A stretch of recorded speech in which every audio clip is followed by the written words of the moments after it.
fais tes valises.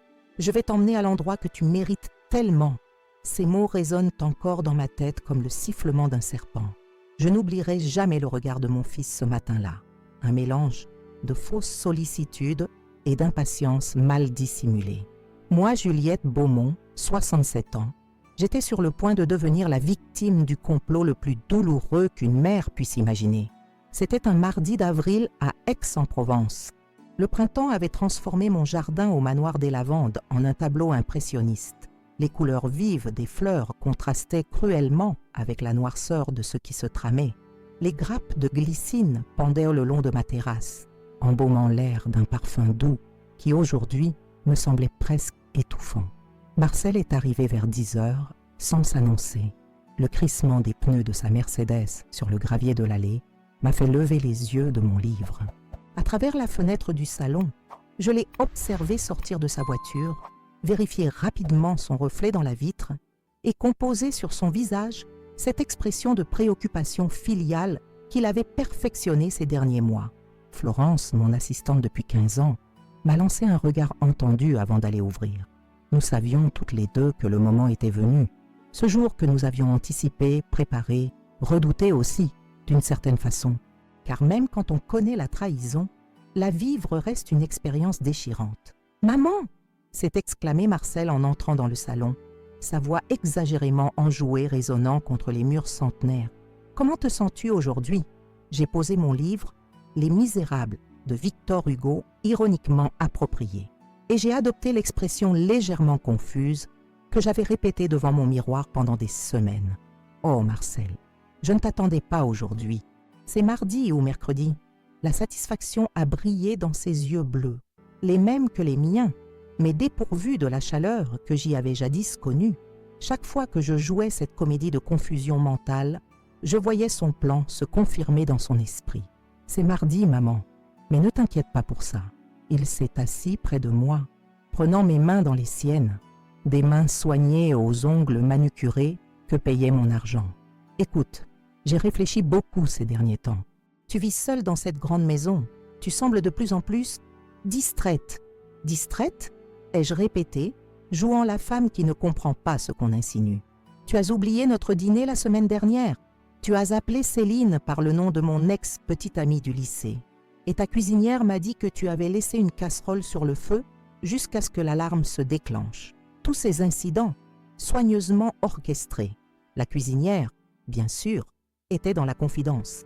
Loyale depuis 30 ans, elle avait été scandalisée d'apprendre le plan de mon fils et avait volontiers participé à notre mise en scène. « Oh, ce n'était rien !» ai-je protesté faiblement. « J'étais simplement distraite par un appel. »« Maman » m'a-t-il coupé, sa voix soudain ferme, presque autoritaire. « J'ai trouvé un endroit merveilleux, un lieu où tu seras entourée, où des professionnels pourront prendre soin de toi.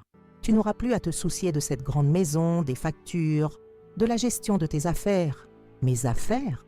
ai-je relevé, laissant une pointe d'inquiétude authentique percer dans ma voix. « Mais je gère très bien mes affaires. » Un flash d'irritation a traversé son visage avant qu'il ne reprenne son masque de préoccupation. « Bien sûr, mais tu as travaillé si dur toute ta vie. Il est temps de te reposer. Laisse-moi m'occuper de tout. » S'occuper de tout. S'approprier les pharmacies que j'avais bâties après la mort de son père. Vendre le manoir des Lavandes. Liquider mes comptes en banque. Tout cela pendant que je serais enfermé dans une maison de retraite, déclaré mentalement inapte par un médecin corrompu. Je me suis levé lentement, le laissant croire que mes articulations me faisaient souffrir plus qu'elles ne le faisaient réellement. En regardant par la fenêtre, j'ai aperçu la montagne Sainte-Victoire au loin, imposante et immuable malgré les siècles. Elle m'a donné la force pour ce qui allait suivre. « Quand veux-tu que j'y aille ?» ai-je demandé, la voix tremblante, non pas de peur, mais de l'effort qu'il me fallait pour contenir ma rage. Marcel apparut surpris par ma docilité. Il s'attendait à des protestations, des larmes peut-être. « Aujourd'hui, si possible, j'ai déjà organisé ton admission. Tu verras, c'est un endroit magnifique. »« Aujourd'hui ?» ai-je répété comme choqué. « Mais mes affaires, mes vêtements, ne t'inquiète pas pour ça. Nous pouvons emporter l'essentiel maintenant.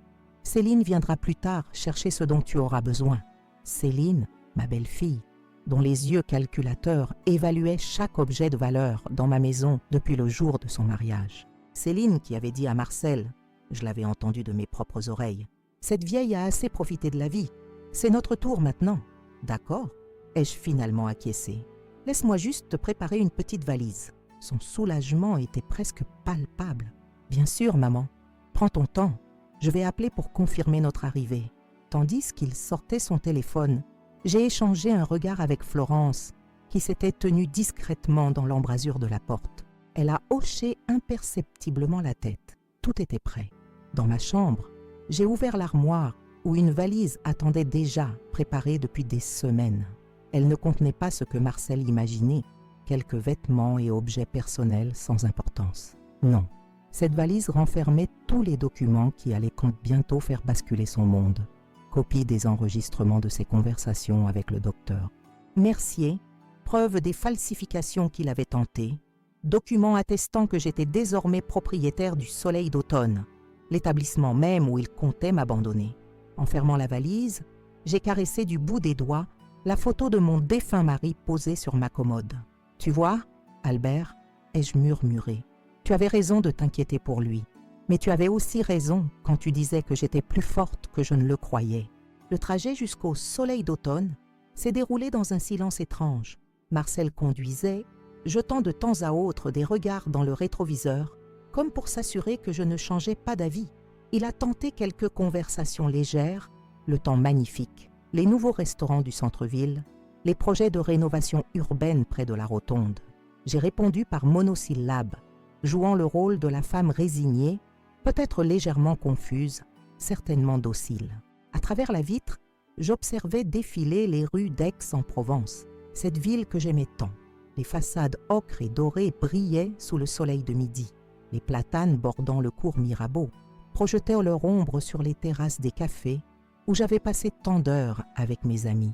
Je me demandais si Marcel réalisait ce qu'il m'enlevait, non pas seulement ma fortune, mais mon monde, mes repères, ma liberté. Lorsque nous avons franchi le portail du Soleil d'automne, mon cœur s'est accéléré malgré ma préparation. L'établissement était élégant, je devais l'admettre. Des jardins soigneusement entretenus, une architecture moderne mais chaleureuse, des terrasses ensoleillées où quelques résidents lisaient ou jouaient aux cartes. Une prison dorée, mais une prison tout de même. « Tu vois comme c'est beau !»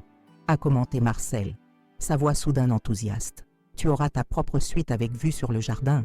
Il y a une bibliothèque, un salon de coiffure, même une petite piscine intérieure pour les séances d'aquagym. C'est impressionnant, ai-je admis, sincère pour la première fois depuis son arrivée chez moi. Après tout, j'avais choisi cet établissement moi-même, sous couvert d'une société écran, précisément pour son excellence. Marcel a garé la voiture devant l'entrée principale.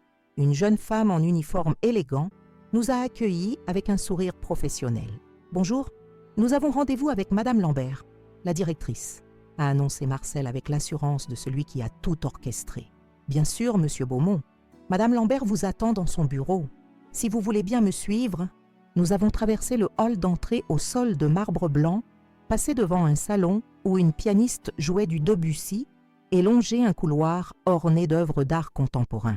Je marchais lentement, savourant l'anticipation de ce qui allait suivre, observant du coin de l'œil Marcel, qui devenait de plus en plus détendu à mesure que nous approchions du bureau de la directrice. La réceptionniste a frappé à une porte en bois sombre, a attendu la réponse, puis l'a ouverte en annonçant « Madame Lambert, Monsieur Beaumont et sa mère sont arrivés. Faites-les entrer, merci », a répondu une voix que je connaissais bien. Nous sommes entrés dans un bureau spacieux et lumineux. Sophie Lambert se tenait debout derrière son bureau, élégante dans son tailleur gris perle, le même ton que celui que je portais, un détail que Marcel n'a pas semblé remarquer. Mais ce qui a fait se figer mon fils sur place, ce n'était pas Sophie, c'étaient les autres personnes présentes dans la pièce. Maître Laurent, mon avocat et ami de 30 ans, Jacques Pelletier, ancien chef de la police d'Aix, et Lucien Thibault, le notaire de notre famille depuis des générations.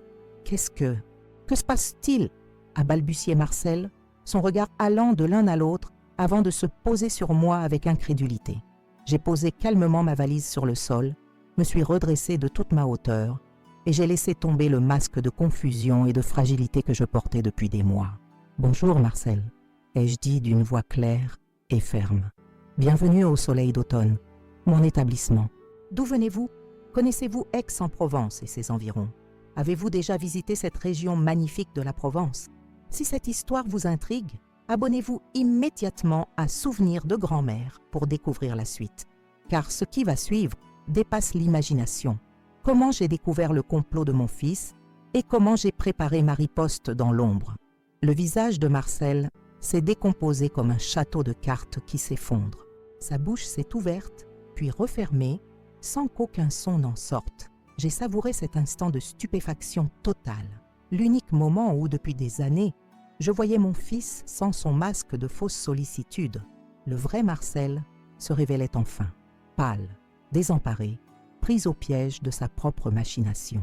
Mais comment en étions-nous arrivés là? Cette histoire avait commencé 6 mois plus tôt, par un soir d'automne ordinaire qui allait changer le cours de ma vie. Ce jour-là, j'avais travaillé tard au siège des pharmacies Beaumont. À 67 ans, je supervisais encore personnellement notre réseau de 32 établissements répartis dans toute la Provence. Après la mort d'Albert, mon mari, 15 ans auparavant, le travail était devenu mon refuge, ma raison d'être. Chaque nouvelle succursale, chaque innovation dans nos services était un hommage à l'homme qui avait commencé avec moi, quand nous n'étions qu'une petite officine sur le cours Mirabeau. Rentré au manoir des Lavandes vers 20h, j'avais décidé d'appeler Marguerite Roussel, mon amie de toujours. Nous devions organiser notre voyage annuel à Paris pour l'exposition d'art contemporain qui nous passionnait tant. J'ai pris le téléphone du salon, composé son numéro et, juste avant d'entendre la première sonnerie, j'ai perçu des voix sur la ligne. J'allais raccrocher quand j'ai reconnu celle de mon fils. Il parlait avec Céline, sa femme.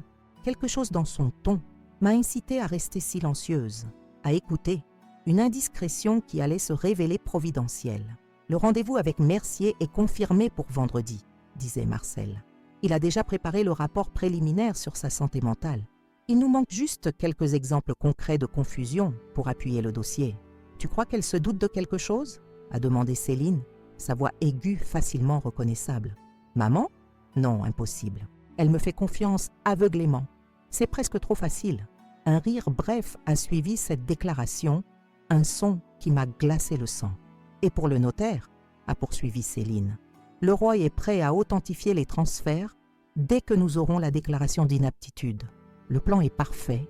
Elle sera installée au soleil d'automne, sous sédation légère les premiers temps pour éviter toute contestation, pendant que nous transférerons progressivement les actifs. D'ici 6 mois, tout sera réglé. Et si quelqu'un pose des questions? Florence, par exemple, ou son vieux copain l'avocat? Florence sera licenciée dès que ma mère sera placée. Quant à Laurent, c'est un vieillard sentimental. Je lui dirai que c'était la volonté de maman de simplifier ses affaires pour son bien-être. Il n'y verra que du feu. J'ai senti ma main trembler sur le combiné. Mon propre fils, ma chair et mon sang, planifiaient méthodiquement de me faire déclarer inapte, de m'interner contre ma volonté, de s'approprier tout ce que j'avais bâti au fil des décennies. Et il en parlait avec la désinvolture de quelqu'un qui commande un repas au restaurant. Le plus drôle, continuait Marcel, c'est qu'elle croit toujours que je m'intéresse à reprendre les pharmacies par passion. Si elle savait que je prévois de vendre à Pharmadis dès que le transfert sera effectué, combien ont-ils offert déjà? La voix de Céline vibrait d'avidité. 28 millions, plus des actions dans leur groupe. De quoi ne plus jamais travailler et s'installer définitivement à Saint-Tropez. Cette vieille maison en Provence nous rapportera aussi un joli pactole. Cette vieille a assez profité de la vie, a conclu Céline. C'est notre tour maintenant. J'ai raccroché sans faire de bruit, le cœur battant à tout rompre. Pendant un instant, j'ai cru que j'allais m'effondrer. La trahison était si complète, si calculée qu'elle dépassait l'entendement. Je me suis dirigé vers le petit secrétaire Louis XV, près de la fenêtre, et j'ai sorti le cognac que je réservais aux grandes occasions. Ce soir-là, j'en avais besoin. Cette nuit fut la plus longue de ma vie. Allongé dans mon lit, je revivais chaque mot de cette conversation, cherchant désespérément une autre interprétation, un malentendu possible. Mais il n'y en avait pas. Les faits étaient là, brutaux et sans équivoque. Mon fils et sa femme complotaient à ma perte. À l'aube, quelque chose avait changé en moi. La douleur était toujours présente. Bien sûr, comment pourrait-il en être autrement?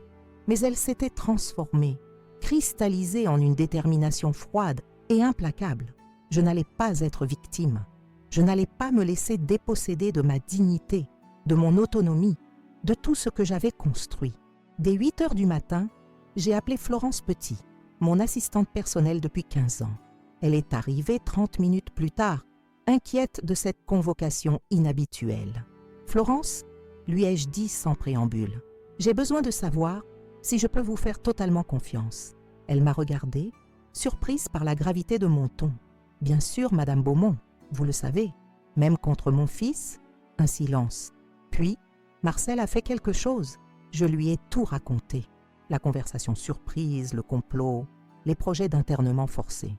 Florence a écouté sans m'interrompre, son visage exprimant d'abord l'incrédulité, puis l'horreur et enfin une colère qui reflétait la mienne. « C'est monstrueux », a-t-elle finalement dit. « Que comptez-vous faire ?»« Me battre », ai-je répondu simplement. « Mais pour cela, j'aurais besoin d'alliés. » Ma première visite ce jour-là fut pour maître Philippe Laurent, dans son cabinet du centre historique. L'avocat, qui approchait des 70 ans, avait été l'ami d'Albert à l'université. Il était resté à mes côtés après la mort de mon mari, m'aidant à naviguer les complexités légales de la succession, puis de l'expansion de notre entreprise. « Juliette !» m'a-t-il salué en se levant pour m'accueillir. « Quelle surprise! Je ne t'attendais pas aujourd'hui. Philippe, je suis dans une situation délicate. Comme avec Florence, j'ai exposé les faits sans émotion superflue, avec la précision d'une femme d'affaires présentant un dossier problématique. Philippe m'a écouté attentivement, son visage se durcissant à mesure que je parlais. « Le docteur Mercier, tu dis?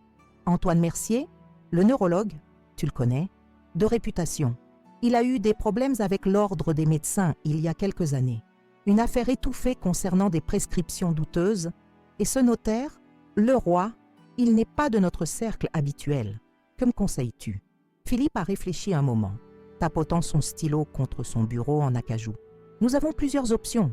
La première serait d'affronter Marcel directement, avec les preuves que tu as entendues. Ce ne sont que des paroles. Il nierait tout. Exactement. La seconde option serait de prendre des mesures préventives, consultation avec plusieurs spécialistes indépendants pour attester de tes pleines capacités mentales, modification de tes dispositions testamentaires, sécurisation de tes actifs. Et la troisième option ? Un léger sourire a étiré les lèvres de Philippe. La troisième serait plus créative. Nous pourrions retourner le piège contre son créateur. Cette phrase a résonné en moi comme une cloche. Explique-moi ça. Marcel croit avoir un plan parfait. Mais que se passerait-il s'il te conduisait exactement là où tu voulais aller, s'il croyait t'abandonner dans un établissement contrôlé par des complices, alors qu'en réalité, c'est moi qui contrôlerais l'établissement, ai-je complété, comprenant immédiatement où il voulait en venir. Précisément, il te faudrait agir rapidement, discrètement et avec des alliés de confiance. Dans les jours qui ont suivi, mon équipe s'est constituée. Outre Florence et Philippe, j'ai contacté Jacques Pelletier, ancien chef de la police d'Aix-en-Provence et ami de longue date. Retraité depuis 5 ans, il gardait des contacts précieux dans les milieux juridiques et policiers. Je peux mettre une surveillance discrète sur les activités de Marcel et de ce docteur Mercier, m'a-t-il proposé lors de notre rencontre dans un petit café discret de la périphérie. Rien d'illégal, bien sûr, mais nous pouvons documenter leurs rencontres, enregistrer certaines conversations dans des lieux publics. Lucien Thibault, notre notaire familial, a été choqué d'apprendre les manœuvres de Marcel avec un autre praticien. C'est contraire à toute éthique, s'est-il indigné. Je peux immédiatement sécuriser vos actifs principaux dans une structure juridique qui les rendra inaccessibles sans votre consentement explicite. Mais le coup de maître fut ma rencontre avec Sophie Lambert, directrice du Soleil d'automne. L'établissement, l'un des plus réputés de la région, était justement en difficulté financière suite au départ d'un investisseur majeur. Madame Beaumont m'a accueilli Sophie dans son bureau élégant. « C'est un honneur de vous rencontrer. Votre réputation vous précède. Madame Lambert, je vais être directe. Je sais que votre établissement cherche un nouvel investisseur. Je suis prête à l'être, mais sous certaines conditions très particulières. » Les yeux de Sophie se sont écarquillés lorsque je lui ai exposé la situation et ma proposition. J'achèterai discrètement la majorité des parts du Soleil d'automne via une société écran, sans que mon nom n'apparaisse nulle part. En échange, elle m'aiderait à organiser la confrontation avec mon fils lorsque le moment viendrait.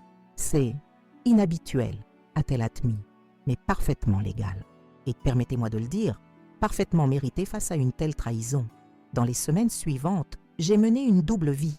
À la surface, j'étais Juliette Beaumont, femme d'affaires respectée, mère aimante, peut-être un peu plus distraite qu'auparavant. Je laissais délibérément des signes de confusion, un rendez-vous manqué avec Marcel, des questions répétées sur des sujets déjà discutés, une casserole oubliée sur le feu sous l'œil complice de ma cuisinière. Dans l'ombre, j'orchestrais méthodiquement ma défense. 5 neurologues indépendants, parmi les plus réputés de la région, ont attesté de mes pleines capacités mentales. Mes avoirs ont été transférés dans une fondation irrévocable. Les pharmacies Beaumont ont été restructurées de façon à ce que toute vente nécessite l'approbation d'un conseil d'administration où siégeaient mes plus fidèles collaborateurs. L'acquisition du Soleil d'automne s'est faite en un temps record grâce à l'expertise de Philippe et à mes relations bancaires. Une société basée au Luxembourg, détenue par une fiducie suisse elle-même contrôlée par moi seul, est devenue propriétaire majoritaire de l'établissement. Sur le papier, j'étais totalement déconnecté de cette transaction. Pendant ce temps, Jacques et son équipe documentaient chaque rencontre entre Marcel et le docteur Mercier. Grâce à des micros placés légalement dans le café où ils se retrouvaient régulièrement, nous avons obtenu des enregistrements accablants de leurs conversations. Il faut que le rapport soit inattaquable, insistait Marcel lors d'une de ces réunions. Ma mère a des relations influentes, des amis médecins qui pourraient poser des questions. Ne vous inquiétez pas, répondait Mercier de sa voix onctueuse. J'ai rédigé le document de façon à ce qu'il semble parfaitement objectif. Troubles cognitifs légers évoluant vers une démence probable, épisode confusionnel intermittent, altération du jugement, tout y est, mais présenté avec la prudence scientifique qui convient. Et le traitement que vous avez mentionné, un anxiolytique léger, parfaitement légal et approprié pour son état. Dosé correctement, il la rendra suffisamment docile pour qu'elle ne conteste pas son placement. Après quelques semaines, personne ne s'étonnera plus qu'elle reste au Soleil d'automne. Ces paroles, écoutées dans le bureau de Jacques, m'avaient fait frissonner malgré ma détermination. L'ampleur de la trahison dépassait ce que j'avais imaginé. Non seulement Marcel voulait me faire interner, mais il prévoyait de me maintenir drogué pour éviter toute résistance. Un soir, 2 mois après la découverte du complot, Marguerite est venue dîner au manoir. Seule personne extérieure à mon cercle d'action, elle a immédiatement remarqué mon changement d'attitude. « Juliette, qu'est-ce qui se passe?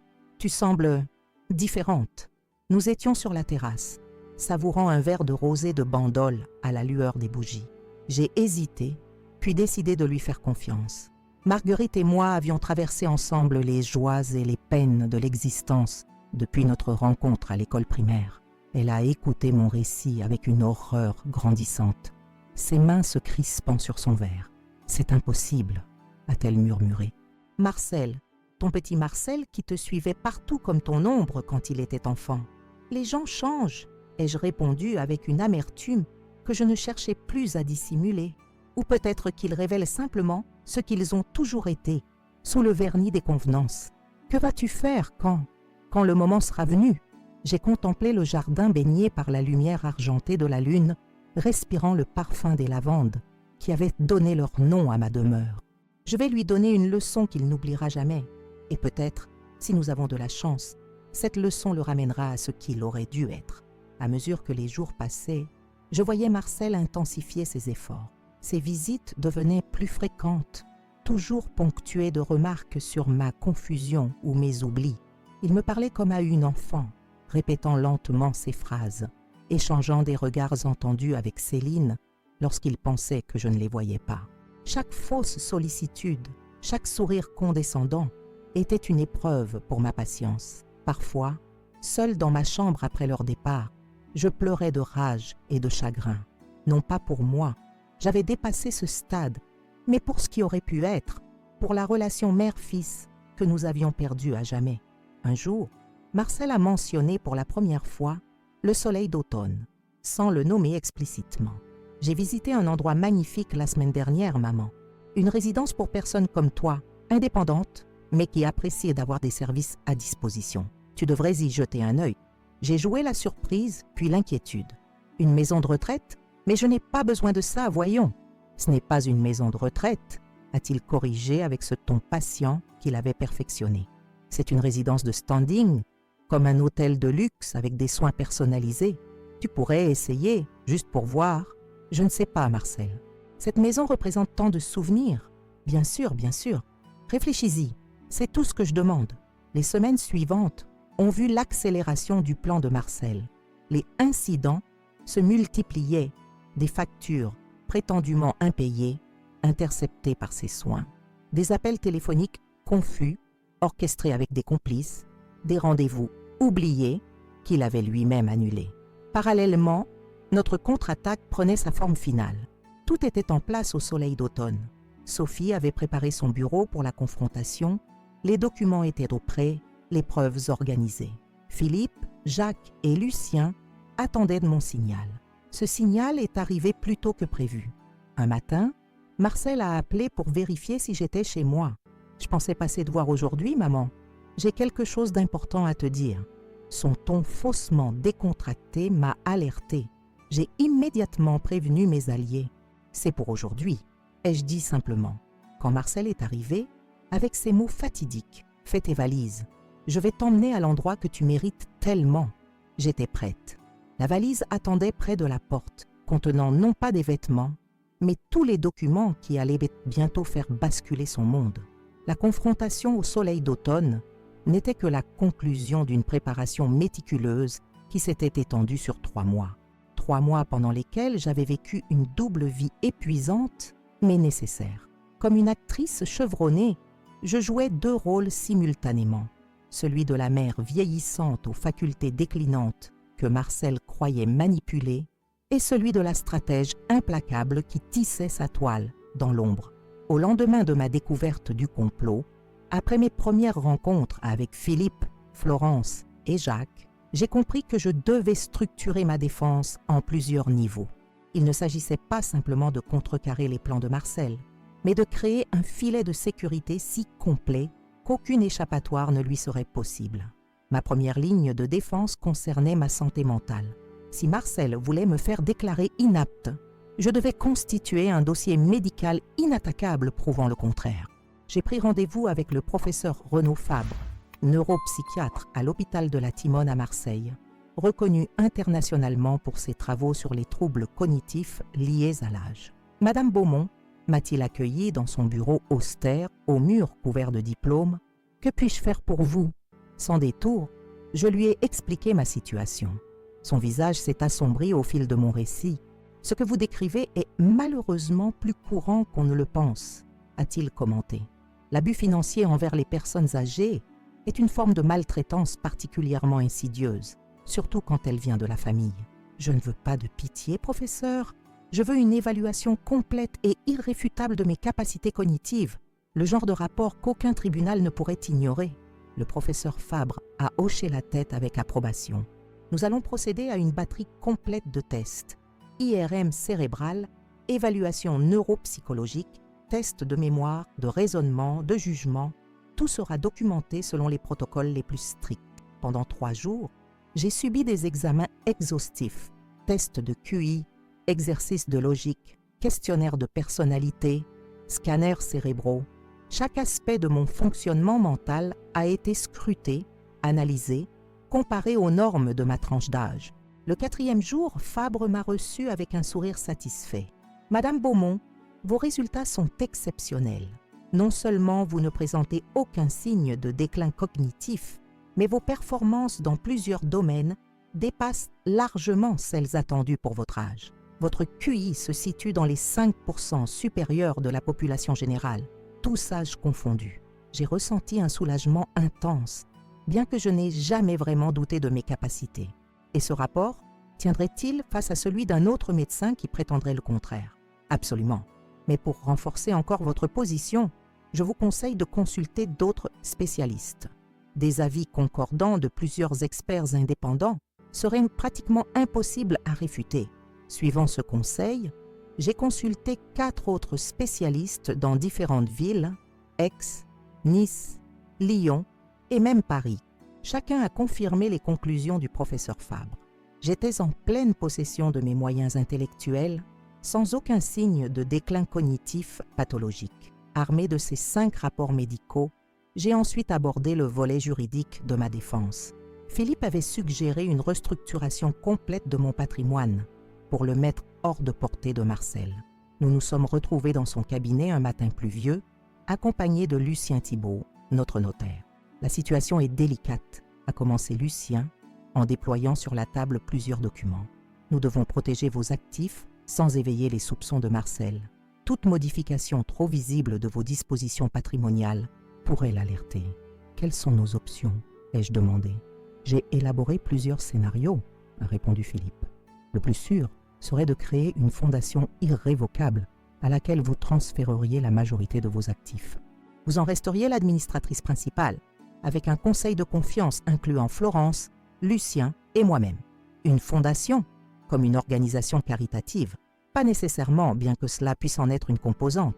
Il s'agit surtout d'une structure juridique qui sépare la propriété formelle de la gestion effective. Les biens transférés à la fondation ne vous appartiennent plus directement, donc ils ne peuvent être saisis ou transférés par un tiers, même avec une déclaration d'inaptitude. J'ai réfléchi un moment. Et pour les pharmacies Beaumont, Lucien a pris la parole. C'est plus complexe, car il s'agit d'une société avec des actionnaires, même si vous en détenez la majorité.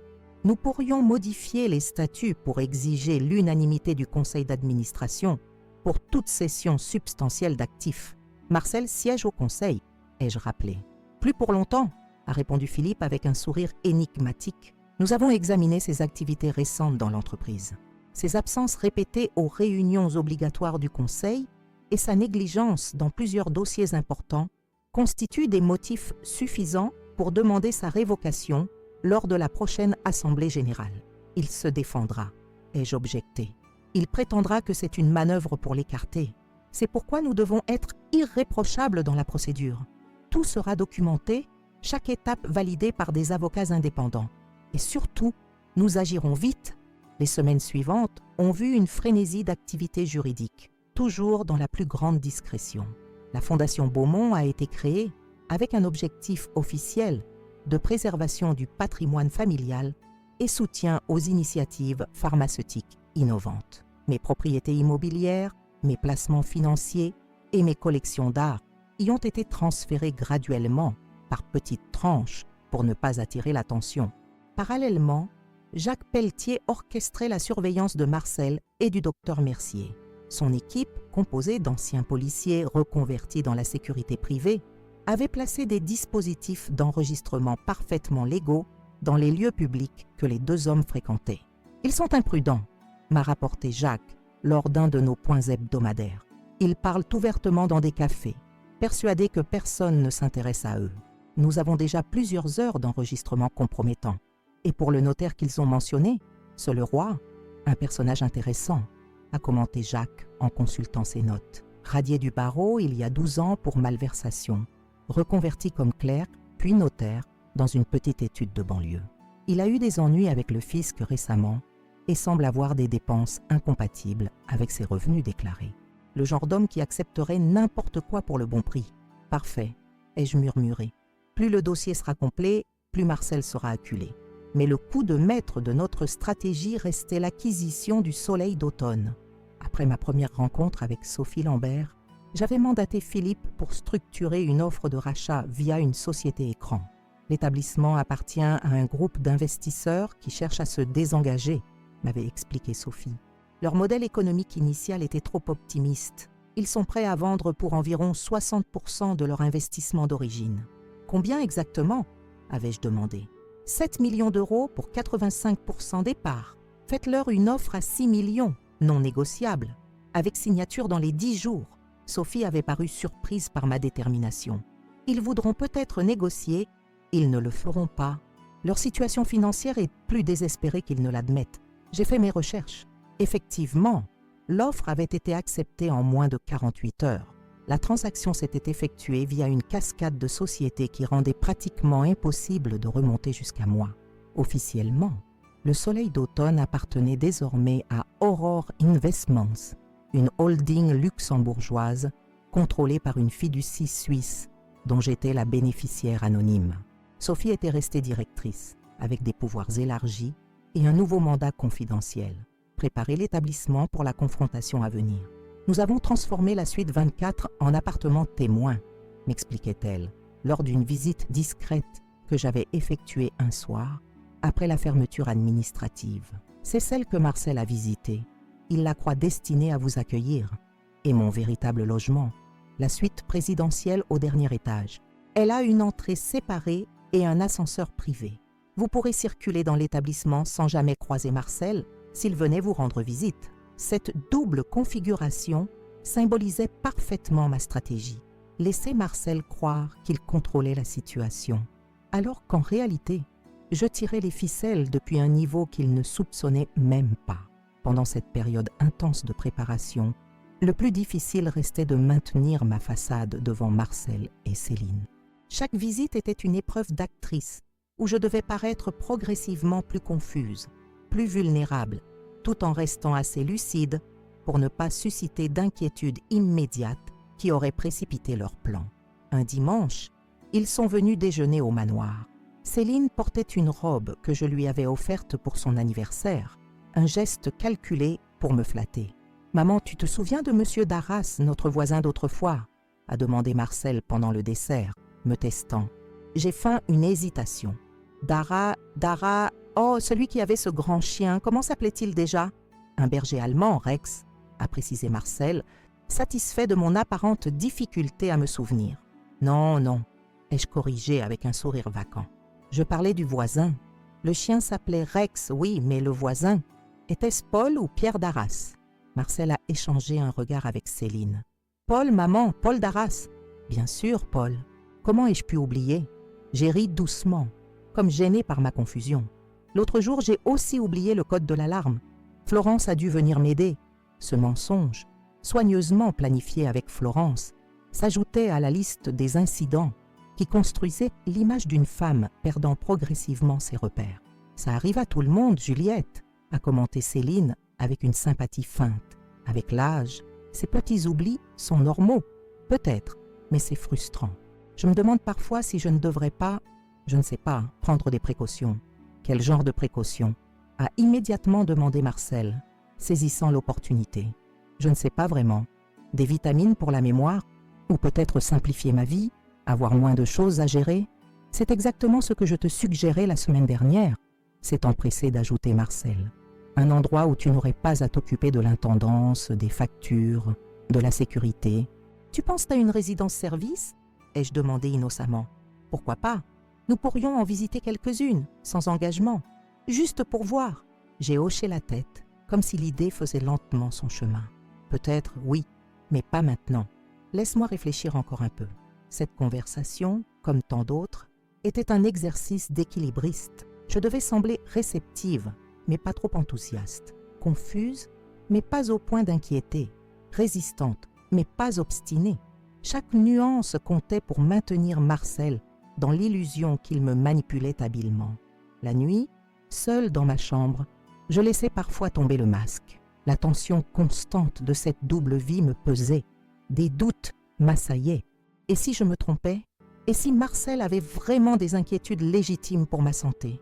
Et si cette confrontation que je préparais détruisait définitivement notre relation? Un soir, incapable de dormir, j'ai sorti de mon bureau une vieille boîte contenant des photographies. Marcel enfant, courant dans le jardin. Marcel adolescent, fier sur son premier scooter. Marcel et Albert, penchés ensemble sur un projet de modèle réduit. Ces images d'un bonheur passé me brisaient le cœur. Qu'est-il arrivé à ce petit garçon? Ai-je murmuré, caressant le visage souriant de mon fils sur une photo jaunissante. Marguerite, qui était devenue ma confidente principale durant cette période, m'avait posé une question similaire lors d'un de nos thés hebdomadaires. « As-tu vraiment réfléchi à ce qui a transformé Marcel? Les gens ne deviennent pas cupides et manipulateurs sans raison. » J'avais contemplé ma tasse, cherchant des réponses dans les volutes de vapeur. Je me le demande souvent. Peut-être l'ai-je trop gâté après la mort d'Albert. Peut-être ai-je compensé mon absence, les longues heures au travail, les voyages d'affaires, par des cadeaux matériels, plutôt que par une véritable présence. Ou peut-être l'influence de Céline avait suggéré Marguerite. Elle a toujours eu cette avidité dans le regard. Peut-être. Mais Marcel est un adulte responsable de ses choix. Et son plan actuel dépasse la simple cupidité. Il y a une froideur calculatrice qui m'effraie. Et pourtant, tu espères toujours le sauver, avait remarqué Marguerite. Ta confrontation vise autant à le réveiller qu'à te protéger. Elle avait raison. Malgré tout, une partie de moi espérait encore atteindre le Marcel que j'avais connu, quelque part sous les couches d'avidité et de ressentiment. C'était pour cette raison que mon plan incluait une porte de sortie pour lui, difficile, humiliante peut-être, mais une chance de rédemption néanmoins. À mesure que la date probable de mon internement approchait, nous avons finalisé chaque détail du dispositif. Mon bureau au soleil d'automne était prêt, avec des sièges disposés stratégiquement. Marcel se retrouverait isolé face à un demi-cercle composé de Sophie, Philippe, Jacques, Lucien et moi-même. Tous les documents étaient organisés en dossiers clairs, les rapports médicaux attestant de ma pleine capacité, les enregistrements des conversations entre Marcel et Mercier, les preuves de falsification tentées par Leroy et enfin, les titres de propriété du soleil d'automne. Jacques avait également préparé un document détaillant les implications pénales des actions de Marcel. Tentative d'abus de faiblesse, faux et usage de faux, tentative d'administration de substances nuisibles sans consentement. Il risque théoriquement jusqu'à 5 ans de prison, m'avait-il expliqué. Je ne veux pas l'envoyer en prison, avais-je précisé. Je veux qu'il comprenne, qu'il reconnaisse ce qu'il a fait et qu'il change. C'est pourquoi nous avons prévu l'alternative, avait rappelé Philippe. 2 ans de travail au soleil d'automne, sous contrat strict, avec un salaire minimal. Une forme de service communautaire privatisé, si vous voulez. Le jour précédant la confrontation, j'ai réuni une dernière fois mon équipe au complet dans le petit appartement que j'avais loué sous un nom d'emprunt dans le centre d'Aix. Un lieu neutre où Marcel ne penserait jamais à me chercher. Demain sera le jour décisif, ai-je déclaré, en regardant ces visages, devenus si familiers au cours des derniers mois. Je veux vous remercier tous pour votre dévouement, votre discrétion et votre engagement dans cette aventure inhabituelle. C'est nous qui vous remercions, Juliette, a répondu Sophie. Vous nous donnez l'occasion de combattre une injustice que nous voyons trop souvent dans notre société, l'exploitation des personnes âgées par leur propre famille. N'oubliez pas, a ajouté Philippe. Demain, nous devons tous jouer nos rôles à la perfection. Marcel ne doit pas soupçonner quoi que ce soit avant d'entrer dans le bureau de Sophie.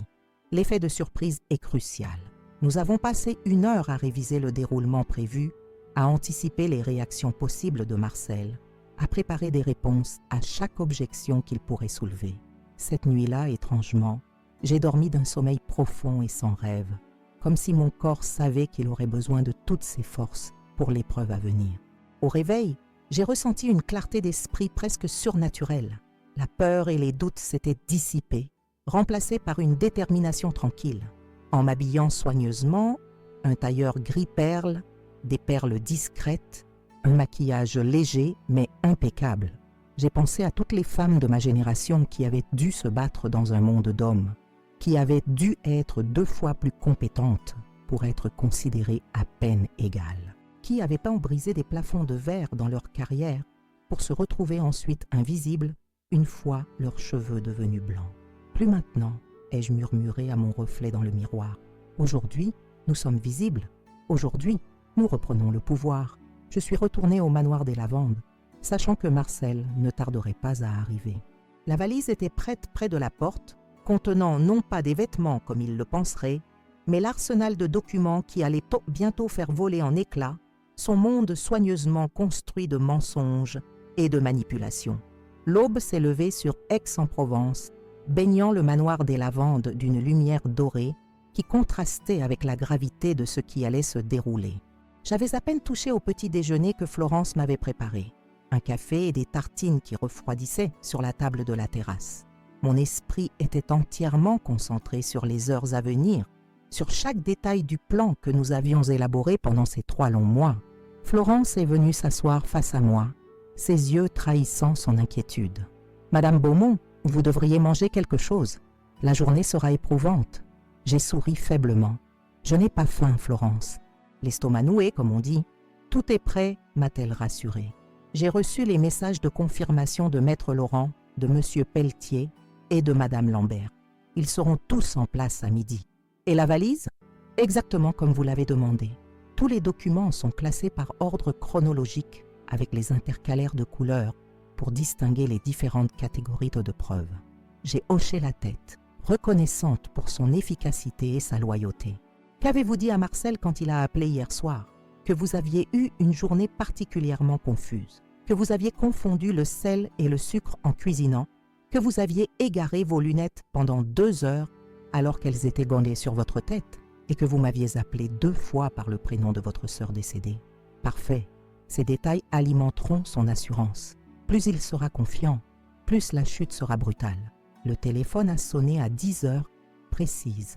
C'était Marcel, comme prévu. « Bonjour maman », a-t-il commencé de cette voix faussement enjouée que je détestais tant. « Comment te sens-tu aujourd'hui ?»« Oh Marcel, c'est toi !» ai-je répondu en forçant un léger tremblement dans ma voix. « Je suis un peu fatiguée.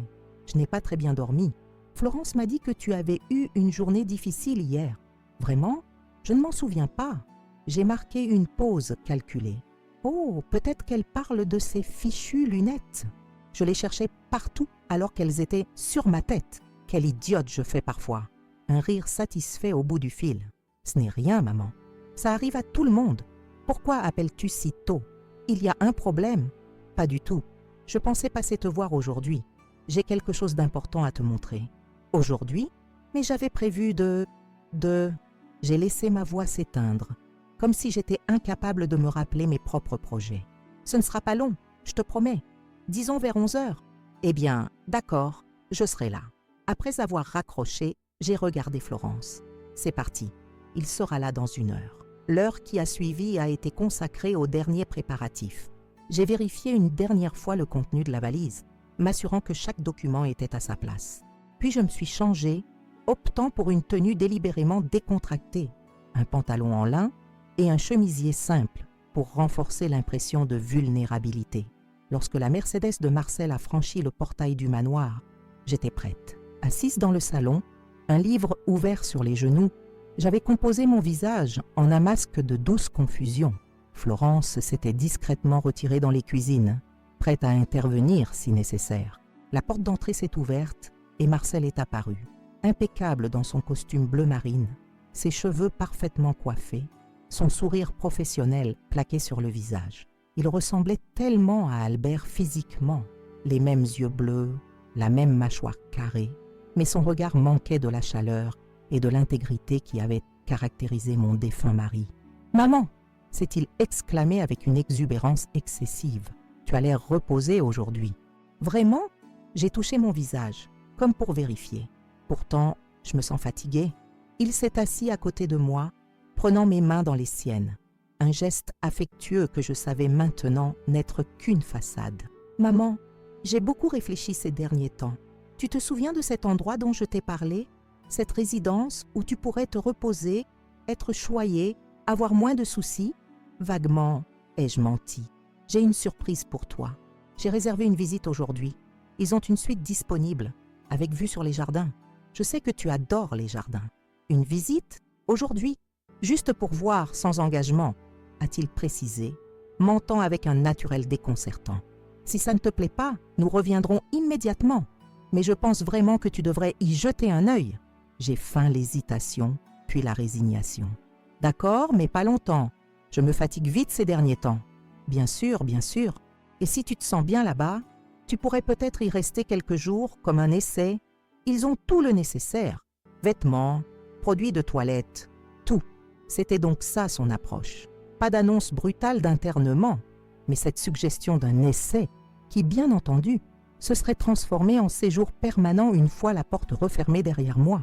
Je ne sais pas, Marcel. Je n'ai rien préparé. Ne t'inquiète pas pour ça, a-t-il insisté, son impatience commençant à percer sous son masque de bienveillance. Nous pouvons emporter quelques affaires maintenant et Céline s'occupera du reste plus tard.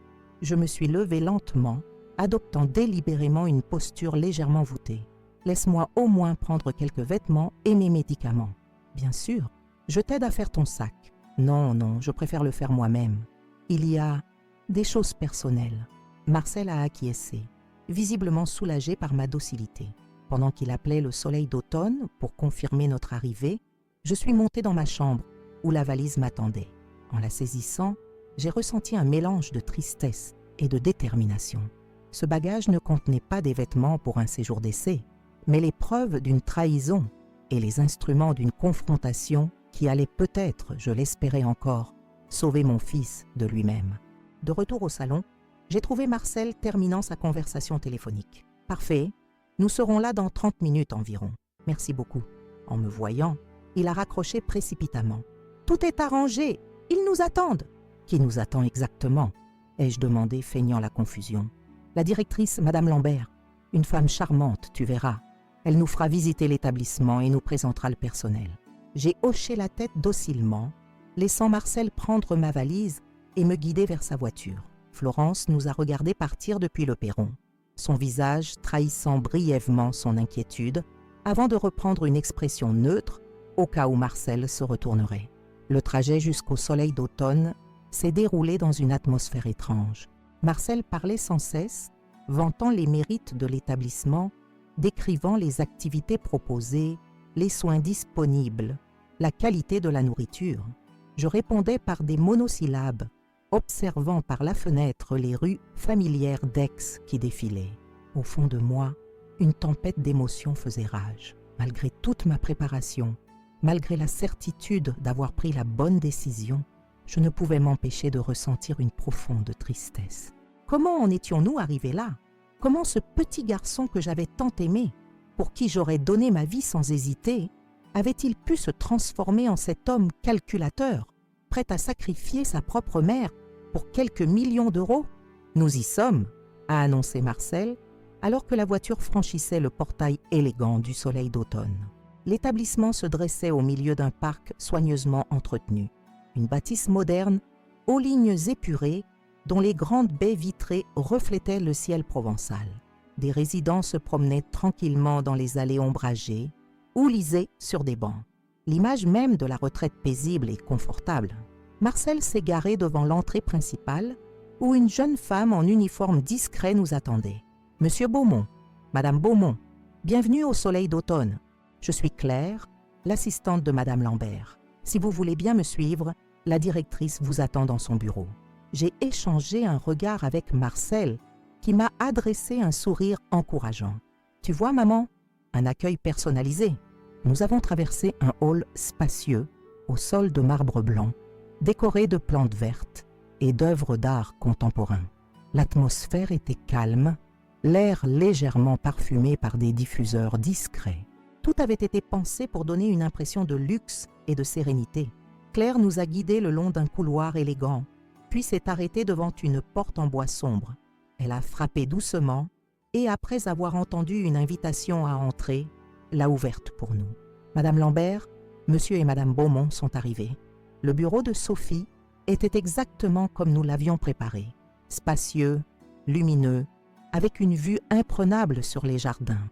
Sophie elle-même se tenait debout derrière son bureau, vêtue d'un tailleur gris perle identique au mien, un détail que nous avions planifié pour son impact psychologique sur Marcel.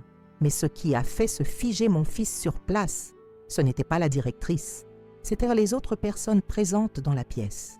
Philippe Laurent, mon avocat, assis à gauche de Sophie, Jacques Pelletier, l'ex-chef de police, à sa droite, et Lucien Thibault, notre notaire, légèrement en retrait près de la fenêtre. « Que se passe-t-il » a balbutié Marcel, son regard passant frénétiquement d'un visage à l'autre.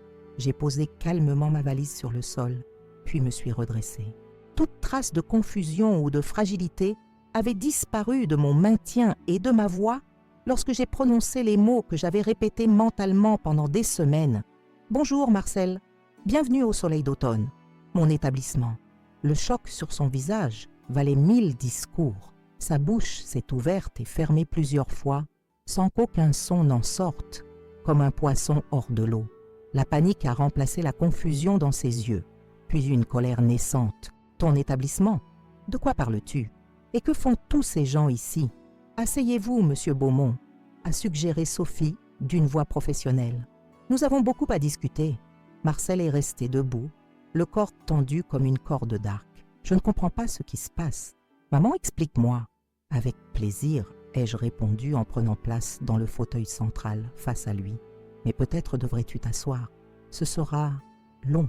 Avec une réticence évidente, Marcel s'est finalement installé dans le siège isolé qui lui était destiné.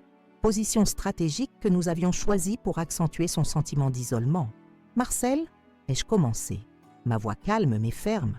Il y a 6 mois, j'ai accidentellement surpris une conversation téléphonique entre toi et Céline. Une conversation très instructive concernant vos projets pour moi et pour mon patrimoine. » Son visage a pâli instantanément. « Je ne vois pas de quoi tu parles. Vraiment? Laisse-moi te rafraîchir la mémoire. » J'ai ouvert ma valise et en est sorti un petit dictaphone. Ceci est un enregistrement légal effectué dans le café Le Mistral où tu rencontrais régulièrement le docteur Mercier. Écoute attentivement. J'ai appuyé sur le bouton de lecture. La voix de Marcel a rempli la pièce, claire et sans équivoque. Le plan est parfait. Ma mère sera déclarée inapte mentalement, placée au soleil d'automne sous légère sédation pour éviter toute contestation, pendant que nous transférerons progressivement les actifs. D'ici 6 mois, tout sera réglé. Puis la voix de Mercier. Et si elle résiste?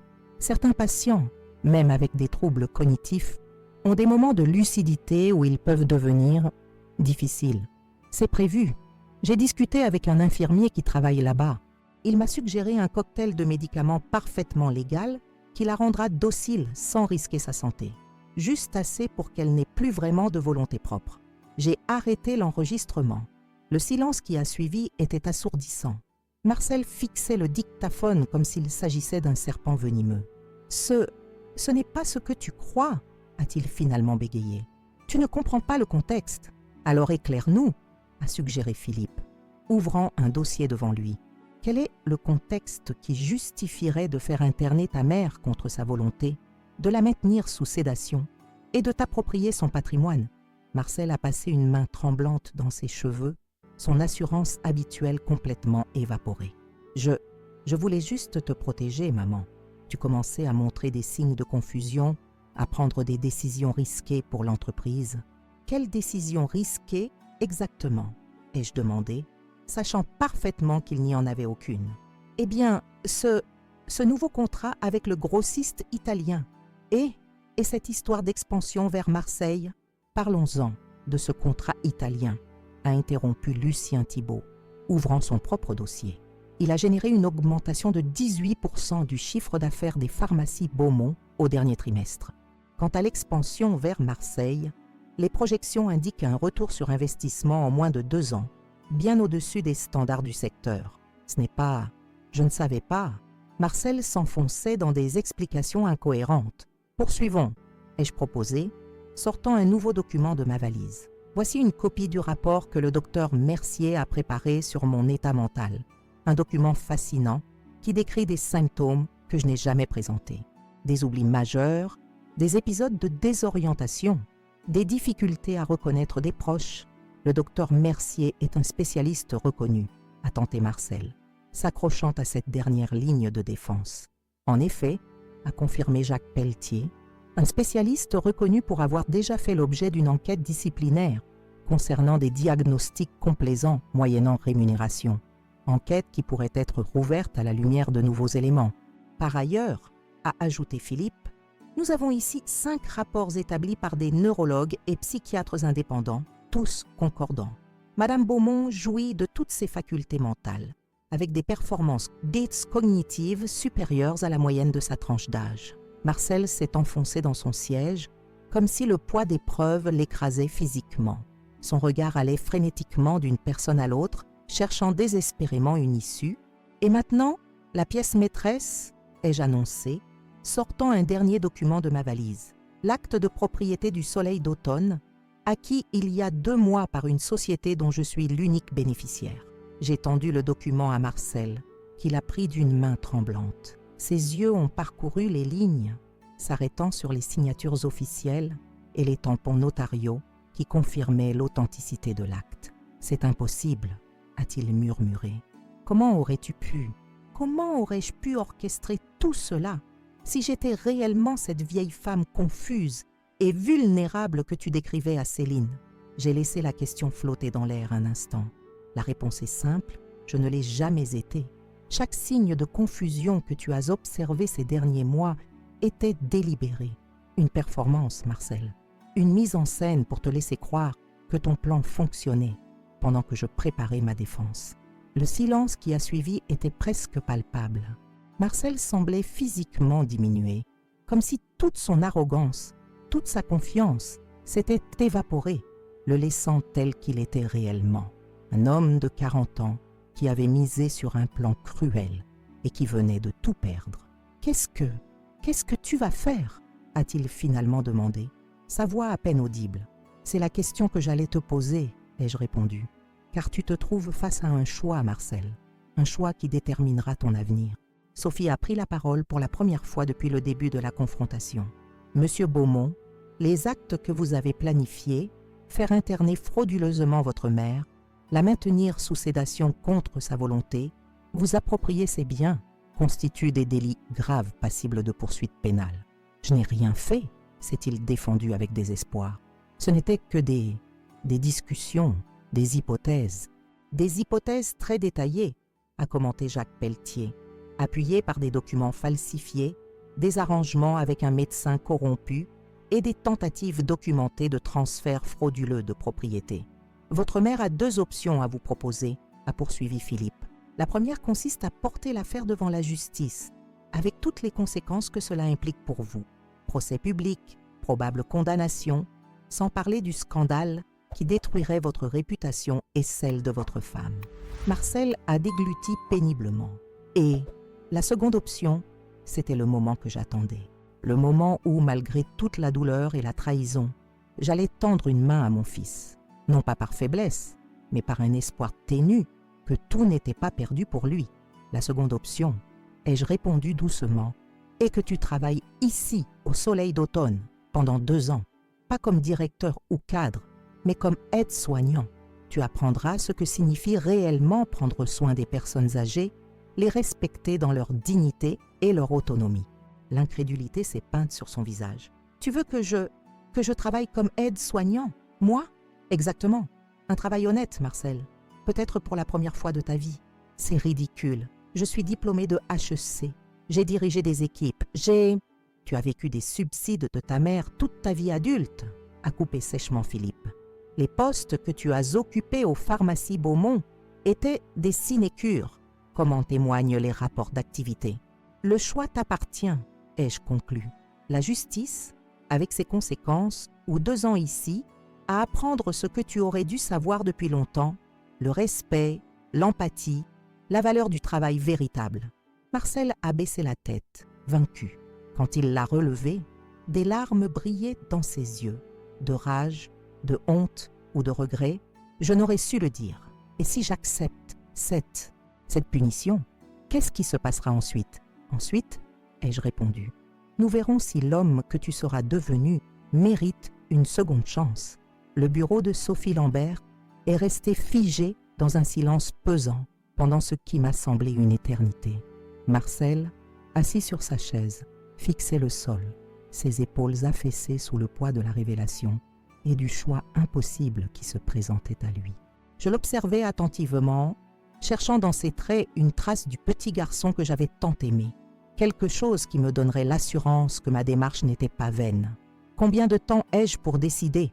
a-t-il finalement demandé, sa voix à peine audible. « Maintenant » ai-je répondu fermement. « Cette situation a assez duré. Tu choisis aujourd'hui la voie que tu veux emprunter. » Marcel a levé les yeux vers moi, et pour la première fois depuis des années, j'y ai vu autre chose que de l'arrogance ou de la fausse sollicitude. Une vulnérabilité authentique, peut-être même une lueur de honte. Et Céline, qu'est-ce qui va lui arriver? La question ne m'a pas surprise. Marcel avait toujours été doué pour déplacer la responsabilité. « Céline n'est pas ici aujourd'hui, » ai-je répondu. « C'est ton choix, Marcel, pas le sien. Cependant, si tu optes pour la voie judiciaire, elle sera inévitablement impliquée dans la procédure en tant que complice.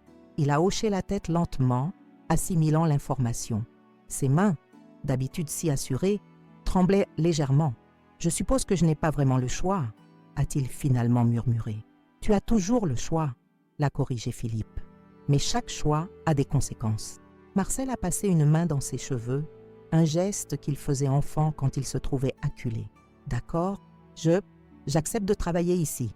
2 ans, c'est ça ?» J'ai échangé un regard avec Sophie, qui a hoché imperceptiblement la tête. « 2 ans? Oui, avec des conditions strictes que nous allons détailler maintenant. » Sophie a ouvert un dossier et en a sorti un contrat déjà préparé. « Monsieur Beaumont, voici les termes de votre engagement.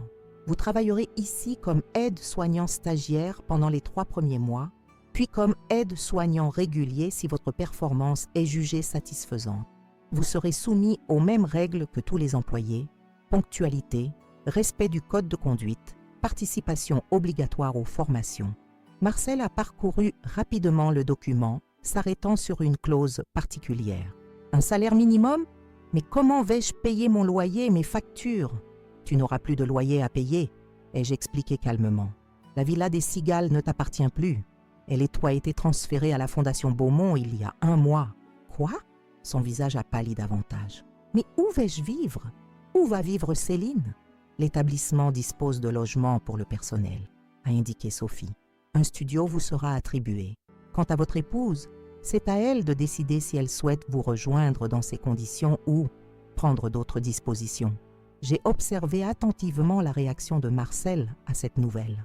La perte de sa villa luxueuse semblait le frapper plus durement que tout le reste. Cela en disait long sur ses priorités, mais je m'y étais préparé. « Céline ne supportera jamais ça, » a-t-il murmuré, plus pour lui-même que pour nous. « Ce sera son choix, » ai-je répondu doucement. « Comme tu as le tien aujourd'hui. » Marcel a continué à parcourir le contrat, ses sourcils se fronçant davantage à chaque page.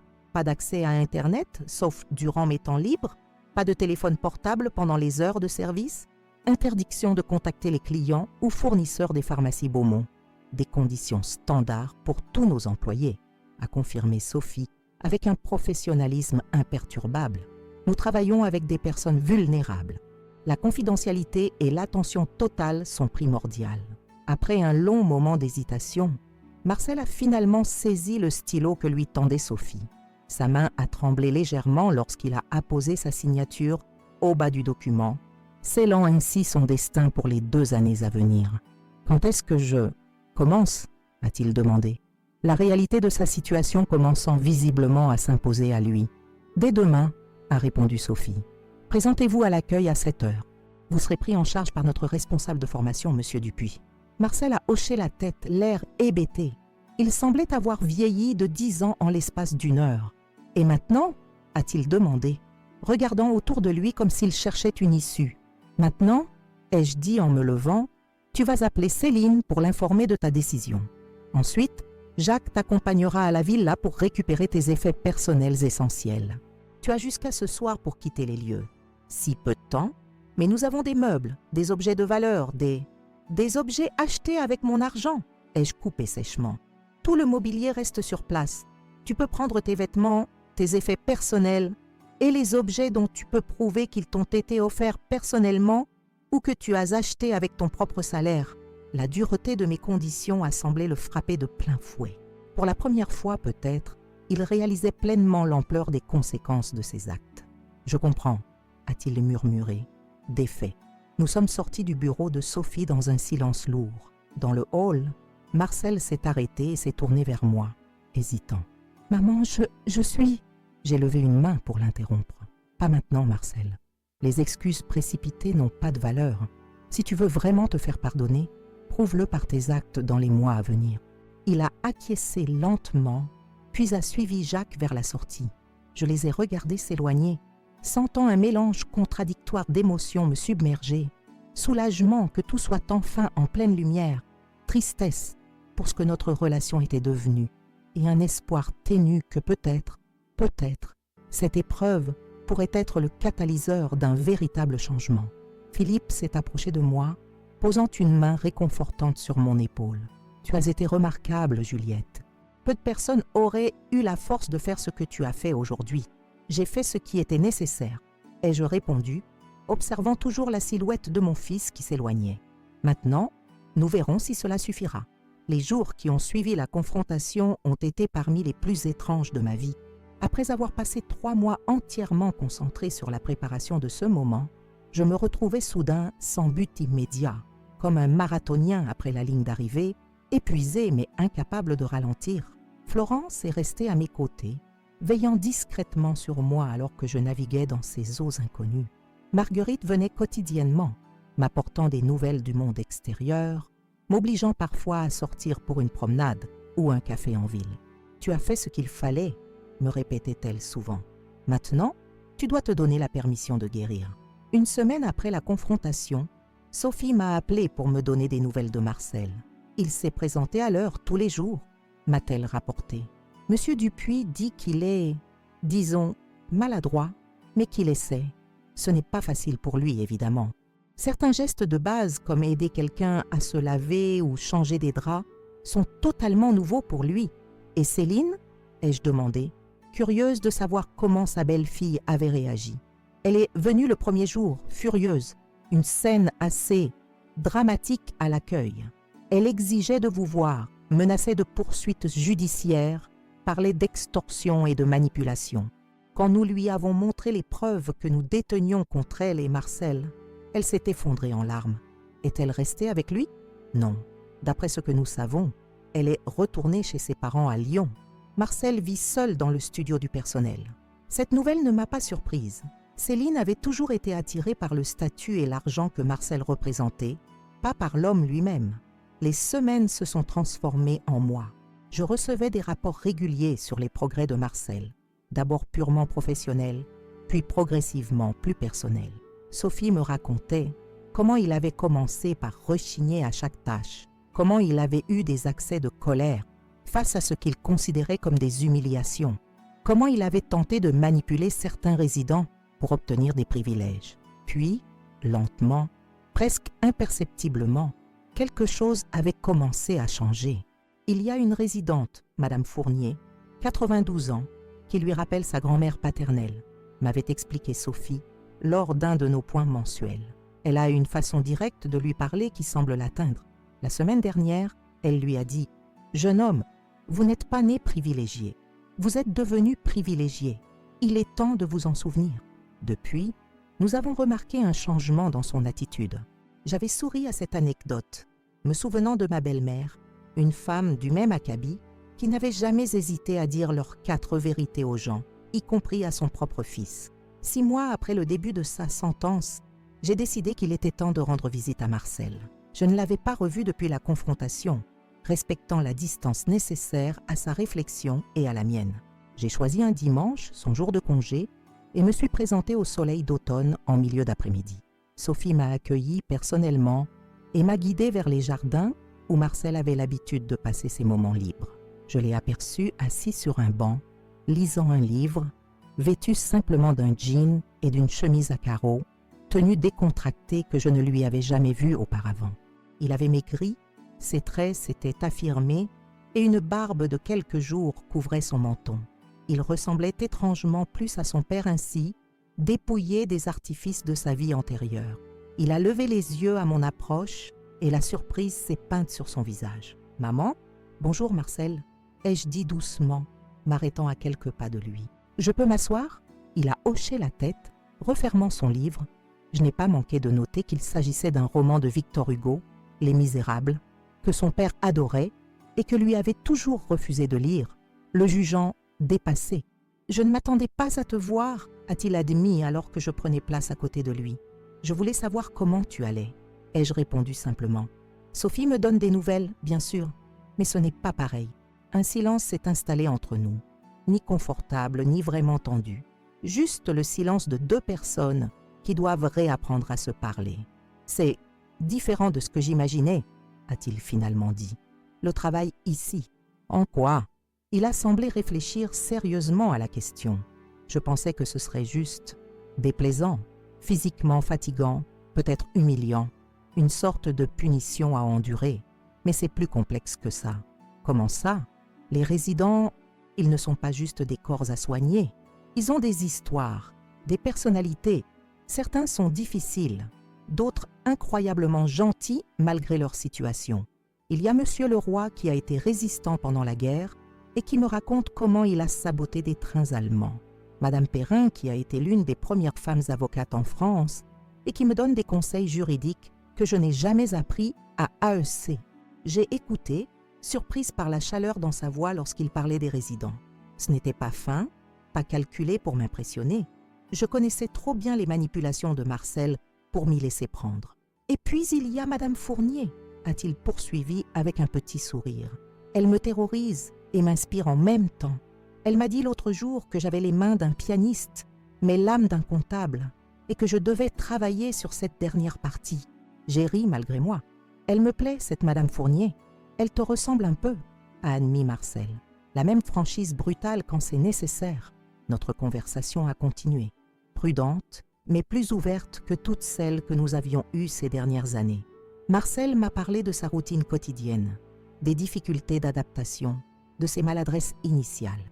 Il m'a raconté comment un résident atteint d'Alzheimer l'avait frappé, convaincu qu'il était un cambrioleur, et comment cet incident l'avait paradoxalement aidé à mieux comprendre la fragilité et la peur qui sous-tendent certains comportements agressifs. Céline a demandé le divorce, a-t-il mentionné presque en passant. Elle dit qu'elle ne peut pas attendre 2 ans pour retrouver son niveau de vie. Je suis désolée, ai-je dit, sincère malgré tout ce que je pensais de ma belle-fille. Ne le sois pas, a-t-il répondu avec un haussement d'épaule qui semblait presque libérateur.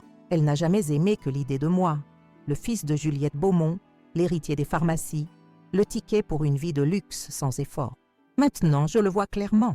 Avant de partir, j'ai posé la question qui me brûlait les lèvres depuis le début. « Est-ce que tu me détestes, Marcel, pour ce que j'ai fait ?» Il a regardé au loin, vers les montagnes qui entouraient Aix, semblant peser soigneusement sa réponse. « Je t'en ai voulu au début, terriblement. Je me sentais humilié, piégé, trahi même. Ce qui est ironique, je sais. » Il a marqué une pause.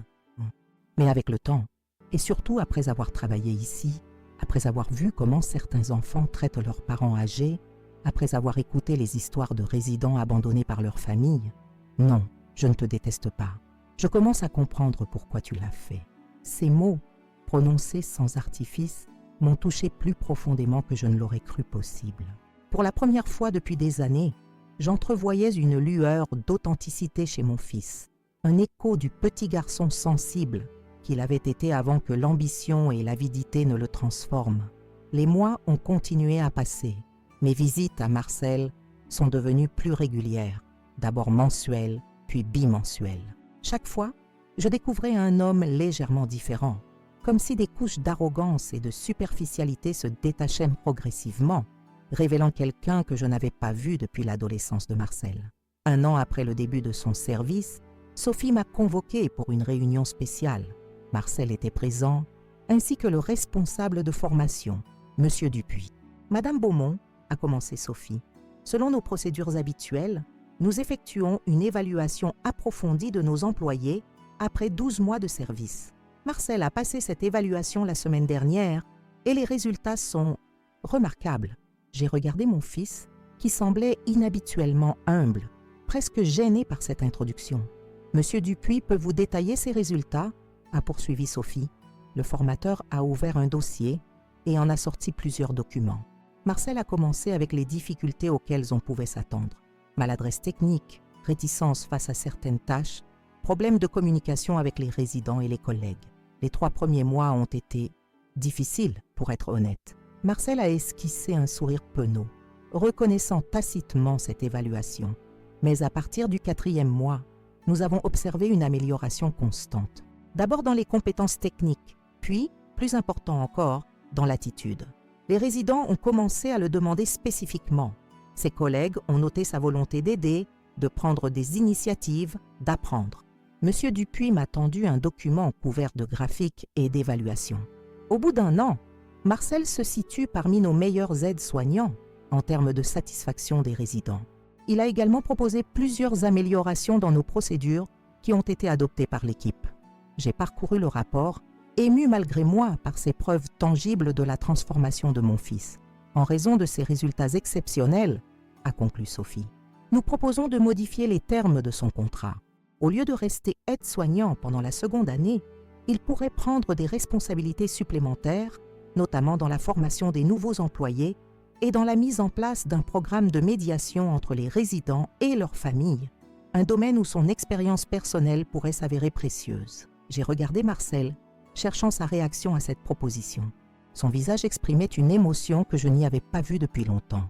Une fierté authentique, pas l'arrogance d'autrefois, mais la satisfaction humble d'avoir accompli quelque chose de significatif par ses propres efforts. Qu'en penses-tu, Marcel ? Ai-je demandé. J'aimerais beaucoup, a-t-il répondu avec une sincérité palpable. J'ai appris tellement ici, plus que je n'aurais jamais imaginé. Et j'aimerais partager cela, aider d'autres personnes à comprendre ce que j'ai mis si longtemps à réaliser. Que prendre soin des autres n'est pas une punition ou une corvée, mais quelque chose qui nous enrichit nous-mêmes. Ces paroles m'ont touché plus que je ne pouvais l'exprimer. Pour la première fois depuis cette terrible découverte de sa trahison, j'ai senti un poids se lever de mes épaules. Non pas que tout était pardonné ou oublié, certaines blessures mettent une vie à guérir, mais la voie vers une réconciliation véritable s'ouvrait enfin devant nous. En sortant de la réunion, Marcel m'a raccompagné jusqu'à ma voiture. Alors que nous marchions côte à côte dans les jardins du soleil d'automne, il s'est arrêté et s'est tourné vers moi. « Maman, je voulais te dire, ce jour où je t'ai amené ici, quand je t'ai dit que je t'emmenais à l'endroit que tu mérites tellement. Oui, je ne le savais pas alors, mais j'avais raison d'une certaine façon. Cet endroit, pas comme résidente, mais comme propriétaire, comme visionnaire qui a transformé une tentative de mal en une force pour le bien, c'est exactement ce que tu mérites. Un lieu où ton intelligence, ta force et ta compassion peuvent faire une différence.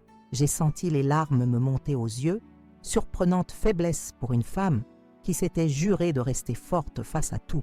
Merci Marcel. Cela signifie beaucoup pour moi. Alors que je démarrais ma voiture pour rentrer au manoir des Lavandes, j'ai réalisé que cette confrontation, aussi douloureuse qu'elle ait été, avait peut-être sauvé non seulement mon indépendance et ma dignité, mais aussi, contre toute attente, mon fils lui-même. Aujourd'hui, 3 ans après ce fameux mardi où mon fils Marcel m'a lancé ces mots qui résonnent encore dans ma mémoire. « Fais tes valises. Je vais t'emmener à l'endroit que tu mérites tellement. » Je me retrouve assise sur la terrasse du manoir des Lavandes, contemplant les montagnes qui entourent Aix-en-Provence, réfléchissant au chemin parcouru. Cette histoire que je viens de vous raconter n'est pas seulement celle d'une trahison et d'une vengeance.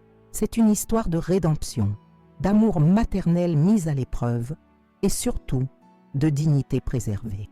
À 70 ans aujourd'hui, je comprends que le véritable héritage que nous laissons n'est pas fait de briques, de comptes bancaires ou d'actions en bourse. Il est fait des valeurs que nous défendons, des limites que nous osons poser et des leçons que nous transmettons, parfois douloureusement, à ceux que nous aimons. Marcel travaille toujours au soleil d'automne, non plus par obligation, mais par choix. Après ces 2 années obligatoires, il a décidé de rester, refusant même le poste de directeur adjoint que Sophie lui proposait. « Je préfère rester proche des résidents », m'a-t-il expliqué. « Dans un bureau, je perdrai ce contact humain qui m'a tant appris. » Céline n'est jamais revenue. Le divorce a été prononcé il y a 18 mois et d'après les échos qui me parviennent, elle a déjà retrouvé un homme fortuné à Monaco. Marcel ne semble pas en souffrir. Au contraire, il m'a confié récemment qu'il commençait à fréquenter une infirmière du soleil d'automne, une femme simple et authentique qu'il l'apprécie pour ce qu'il est devenu, non pour ce qu'il possède. Quant à moi, j'ai trouvé une nouvelle vocation. Suite à notre expérience, j'ai créé la Fondation Dignité Argentée qui lutte contre les abus financiers envers les personnes âgées. Nous offrons un soutien juridique aux victimes, formons les professionnels à détecter les signes d'abus et sensibilisons le grand public à cette forme de maltraitance trop souvent ignorée. Je donne régulièrement des conférences dans toute la France, partageant mon histoire pour encourager d'autres personnes dans ma situation à se défendre, à établir des limites, à ne jamais accepter que l'âge devienne synonyme de vulnérabilité ou de soumission.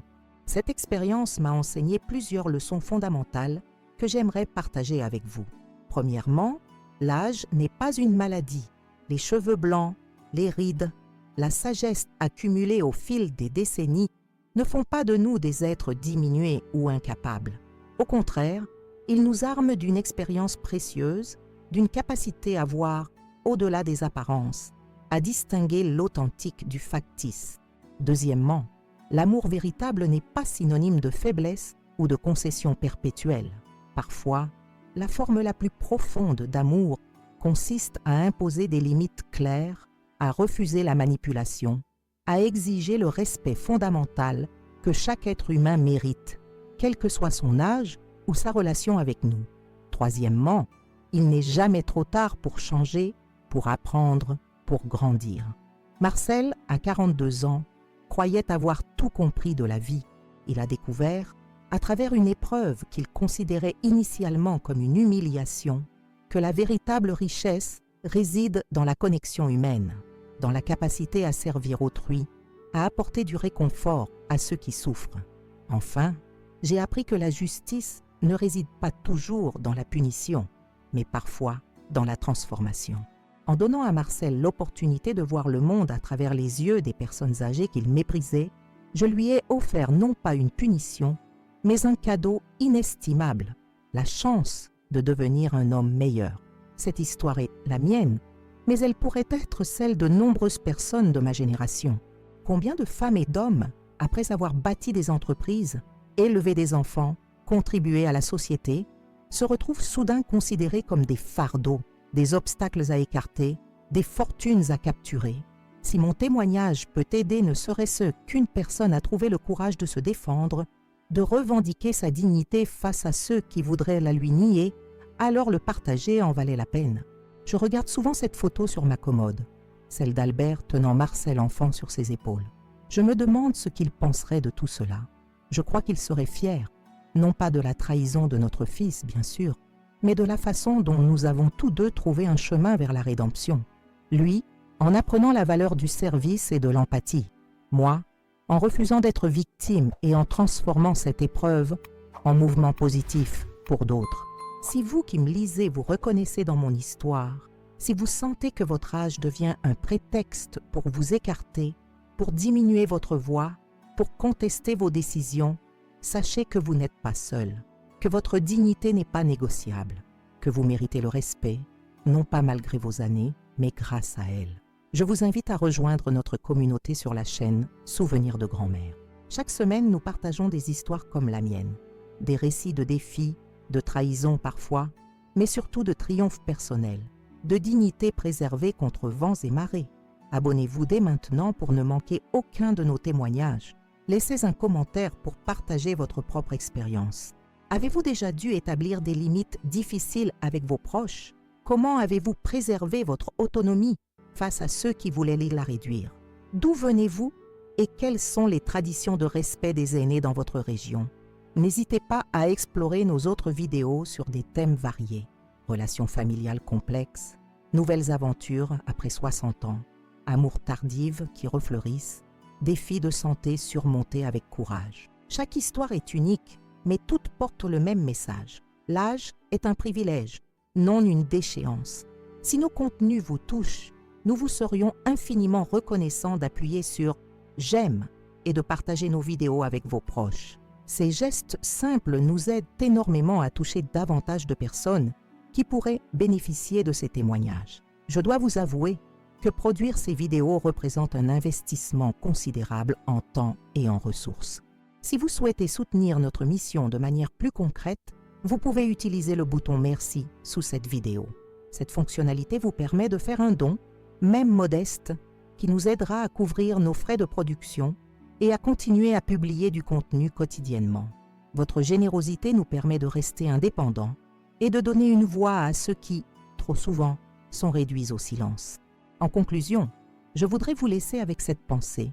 Nos rides racontent nos histoires, nos cheveux blancs témoignent de nos hivers traversés, notre démarche parfois hésitante rappelle les chemins difficiles que nous avons parcourus. Mais notre dignité, elle, reste intacte, intemporelle, non négociable. Je m'appelle Juliette Beaumont, j'ai 70 ans et je ne suis pas une victime. Je suis une survivante, une combattante, une femme qui a refusé qu'on lui dicte sa valeur en fonction de son âge. Et vous? Merci de m'avoir écouté. À la semaine prochaine sur Souvenirs de grand-mère pour un nouveau témoignage qui, j'en suis certaine, résonnera en vous comme le mien, je l'espère, à trouver écho dans vos cœurs. N'oubliez jamais, l'endroit que vous méritez n'est pas celui que d'autres choisissent pour vous, mais celui que vous avez le courage de créer pour vous-même.